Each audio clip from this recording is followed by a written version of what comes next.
পানি আসবে। আমি গেলাম। মা, এই যে আপনার জন্য পানি নিয়ে আসছি। আরে বাস, পানি আনতে আনতে কাজ হয়ে গেছে, একদম শেষ।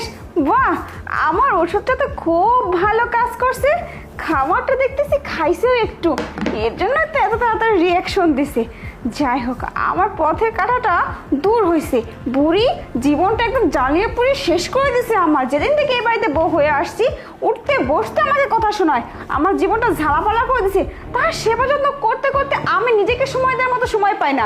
আমি বাইরে একটু যেতে পারি না, কোনো কিছু করতে পারি না, সব সময় আমাকে বাধা দেয়। আজকের মতো একদম শেষ করে দিছি। কি ভাবছিলেন আপনার যা যন্ত্রণা সহ্য করব? কখনো না।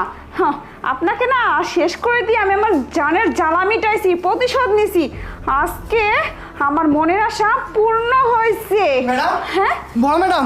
আরে ম্যাডাম, দেখ না, তোর ম্যাডামের কি যেন হয়েছে, অজ্ঞান হয়ে পড়ে গেছে। কি করলেন আপনি? আপনি কিছু একটা করছেন নাকি না ম্যাডাম? না, কিছু তো করি নাই। আরে তুই কি ম্যাডাম। বলছিস? আমি তো খাবার খাইতে দিছি। আরে কি ব্যাপার? আপনি ঠিক আছেন মা, ম্যাডাম? আপনি ঠিক আছেন? মা, আপনি ঠিক আছেন তো? বৌমা, মিথ্যা অভিনয় বাদ দাও, ঠিক আছে?